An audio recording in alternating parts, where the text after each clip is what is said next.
داخل مخيم جباليا. On Jabalia. مخيم جباليا. مخيم جباليا هنا. مخيم جباليا. جباليا. مخيم جباليا. Referred to by many Palestinians as the thorn in the neck of Israel and the birthplace of the first Intifada, Jabalia refugee camp.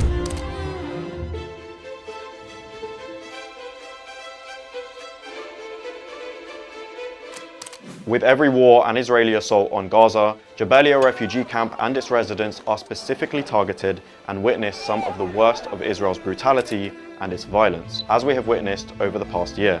من داخل أزقة مخيم جباليا، هذا المخيم الذي يتعرض لقصف عنيف وحرب إبادة من قبل جيش الاحتلال الإسرائيلي.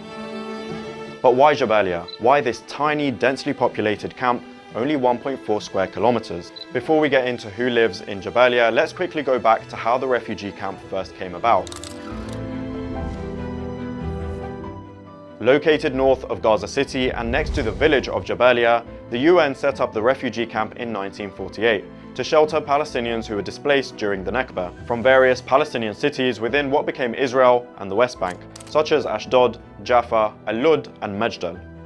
Practically, the residents of Jabalia, or most of the residents there, are actually the first, second, third and fourth generations of the original Nakba survivors. Many of them, many elderly people who are older than 76 years, have actually witnessed the Palestinian Nakba themselves. They were expelled themselves from their towns and villages outside of Gaza and came here to Gaza in Jabalia to take refuge and take shelter in this refugee camp. And now they are facing yet another Nakba. Jabalia is the largest of 8 refugee camps in the Gaza Strip. Before the war, it housed over 116,000 people officially registered with UNRWA, with the actual number of people who lived there before October last year likely to be much higher. Jabalia had the second highest literacy rate in Gaza after Gaza City, and the Gaza Strip itself has one of the highest literacy rates in the world. The camp had 26 UNRWA schools and other UNRWA installations such as healthcare centers, water wells and a public library, all of which have now been bombed or completely destroyed by Israel. Before the war, it was one of the most densely populated places in the Gaza Strip, with tight streets and buildings built almost back to back. The camp has historically struggled with power cuts, high unemployment and contaminated water supplies.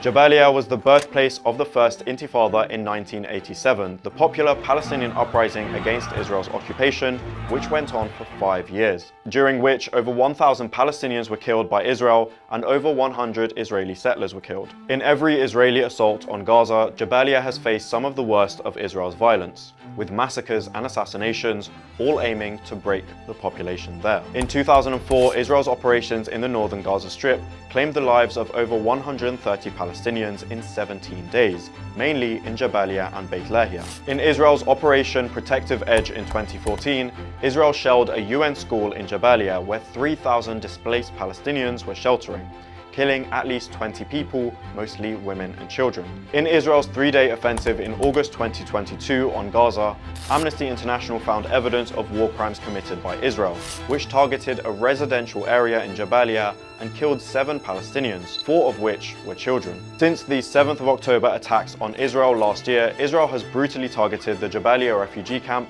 and the surrounding areas in northern Gaza, with some of the worst massacres in the past year being committed on the camp, dropping US-made 2,000-pound bombs on densely populated civilian areas and UNRWA schools housing displaced people, in some cases killing hundreds of people at a time. Despite all of this, the residents of Jabalia have put great emphasis on their refusal to leave their homes and their camp, despite multiple forceful evacuation orders by Israeli forces. Captured best in the writing on the walls of the camp, Jabalia camp will not fall.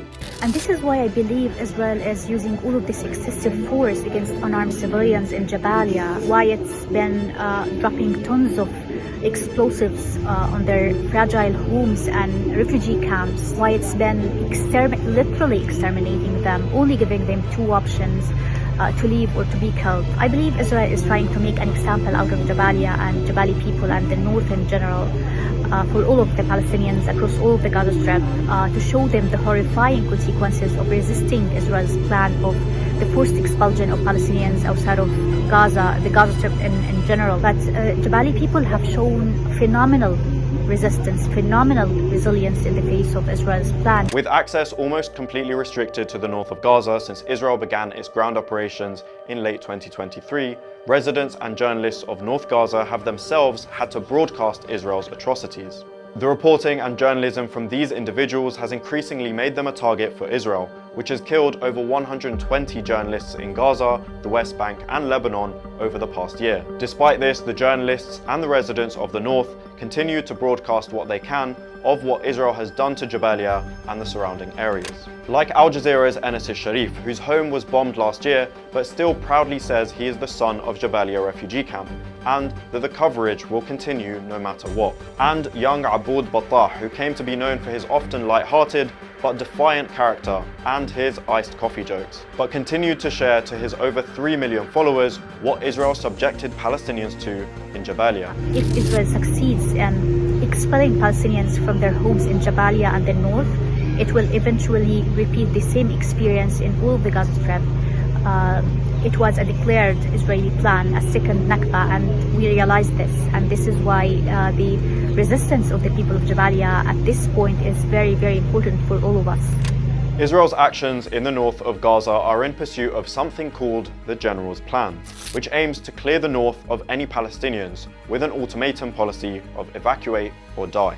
In moments throughout this last year, fierce fighting has been reported and documented in Jabalia and the north, between Palestinian fighters and Israeli forces, even though the vast majority of the Palestinians remaining amongst the ruins of the north are ordinary citizens and families. The General's Plan has been criticized for being a clear-cut case of ethnic cleansing and extermination of North Gaza, attempting to punish those who have chosen to stay in their homes and their land rather than be evacuated to another temporary shelter that may also be bombed, with the chances for them to return to their homes in the refugee camp uncertain. جيش الاحتلال الإسرائيلي رمى علينا هاي المناشير بدهم إيانا نحن بنروح على الجنوب. يعني انتم من عقلكم بدنا نسيب الشمال، إلنا سنة كاملة ما سبناهاش بنروح على الجنوب يقتلونا بالخيام، قصف هناك كتير وكل يوم مجازر، ليش إن شاء الله بموت بأرضي، وهي القداحة غالية عنا كتير بالشمال بس مش خسارة فيها. We'd rather die with our dignity in our homes rather than be displaced and be killed elsewhere in Gaza, many of Jabalia's residents have said.